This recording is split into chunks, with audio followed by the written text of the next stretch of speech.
જય હિન્દ, જય સંવિધાન. બહુ સહન કર્યું. આજે હું તમારા સમક્ષ આવી છું ને તો એક દિલની વાત કરવા માટે આવી છું કે તમને શું લાગે છે.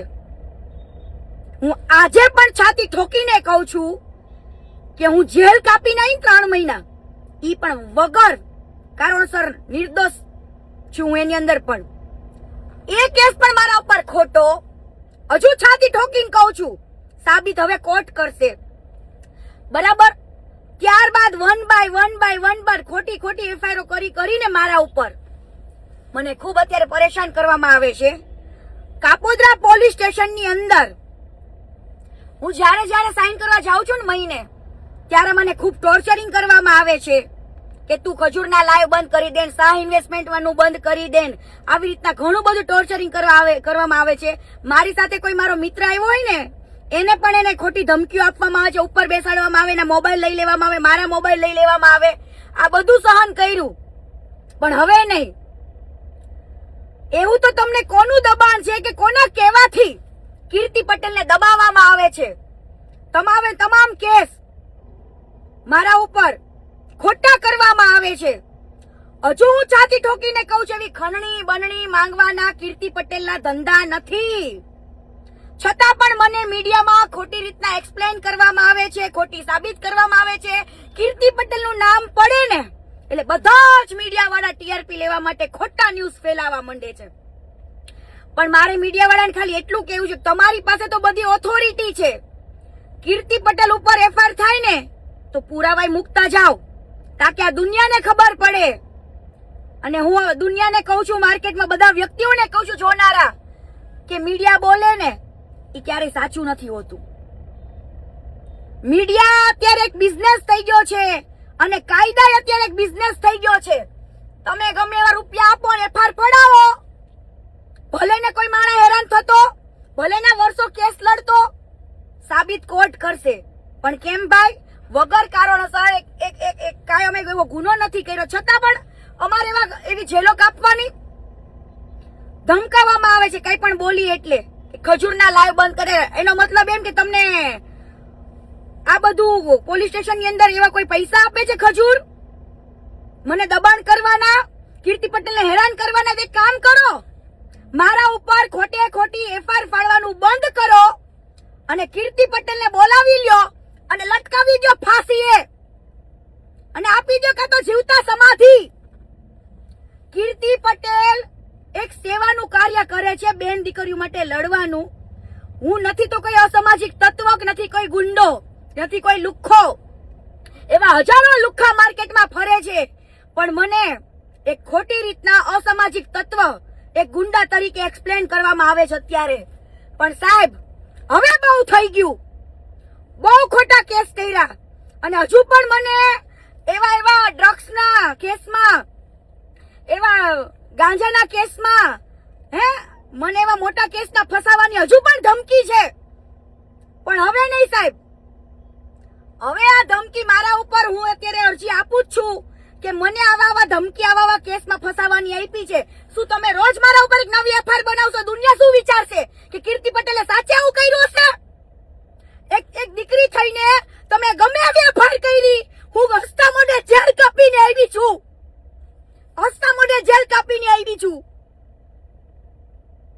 લોકોને એમ થાય કે ઓહો કીર્તિ પટેલે ગુનેગાર હશે. પણ બે છાતી ઠોકીને કહું છું કે મારા ઉપર એફઆઈઆર બની છે ને તદ્દન ખોટી છે. મને એવા કેટલાય અધિકારીઓની ધમકી, બરાબર, તદ્દન નામ લખીને રહી જાય. એક કામ કરો, મને જીવતા સમાધિ લેવી છે, બોલો, જીવતા સમાધિ લેવી છે, બોલો. ત્યાંથી તમારે કીર્તિ પટેલ ઉપર આ ખોટા કેસ કરવાનું બંધ થઈ જશે. કાં તો મને બોલાવો અને દવા પીવડાવી દો, કાં તો ફાંસીએ લટકાઈ દો. હા, ઈ જીગર રાખું છું મરવાનું. પણ તમારા આવા ખોટા કેસ હવે કીર્તિ પટેલ થી સહન નહીં થાય. ઓલો અલ્પેશ ડોંડા કીર્તિ પટેલ નું ખરાબ બોલ્યો છે, કીર્તિ પટેલને ગાળો દે છે અને છતાં બી કીર્તિ પટેલ ઉપર કેસ. સાહેબ એવા ગાળા ગાળીના કેસ કરવા જો કીર્તિ પટેલ બેસશે ને તો પોલીસ સ્ટેશનોમાં ફાઇલો ભરાઈ જશે, ફાઇલો. આજ દિવસ સુધીમાં એક દાખલો તો બતાવો કે કીર્તિ પટેલ કોઈ ઉપર કેસ કરવા ગઈ હોય. મારું 17 તોલા સોનું ચિંટુભાઈજી પાસે છે, હજુ સુધીમાં ફાઈડી એફઆઈઆર. કીર્તિ પટેલ નું નામ પડે એટલે ડાયરેક્ટ એફઆઈઆર, ના કોઈ અરજી ના કોઈ જવાબ, ડાયરેક્ટ એફઆઈઆર. પણ હવે સહન નહીં થાય. એક મરદ માણાને તમે એવું કાર્ય કૃત્ય કરી રહ્યા છો કે દવા પીને મરી જાય. પણ હું મરવા પેદા નથી થઈ. કદાચ તમારે મારવી હોય તો આવતા રહ્યો, મારી નાખો, પણ હવે ખોટા કેસ સહન નહીં થાય. દુનિયાને એવું જતાવો છો કે આ મોટી ક્રિમિનલ છે, મોટી ગુંડી છે, પણ હવે સહન નહીં થાય. એક એક પુરાવા મૂકીશું. કાપોદ્રા પોલીસ સ્ટેશન ની અંદર મને કેવી ધમકાવવામાં આવી છે, કેવા કેવા કેસ કરવાની ધમકી આપી છે. લે મને કે તને ડ્રગ્સ માં ફસાઈ દેવી, આમને ફસાઈ દેવી, તેમ ફસાઈ દેવી. છે તે સમયે મારા ઉપર પાસા થયા ને તે દિવસે ખજૂર બહાર ઉભો તો, પેલો લીટી વિશ્વાસ સોની બહાર ઉભો તો, લાલો આહિર બહાર ઉભો તો પોલીસ સ્ટેશન ની બહાર. કેમ ભાઈ? મારું કાર્ય શું, મારો ગુનો શું?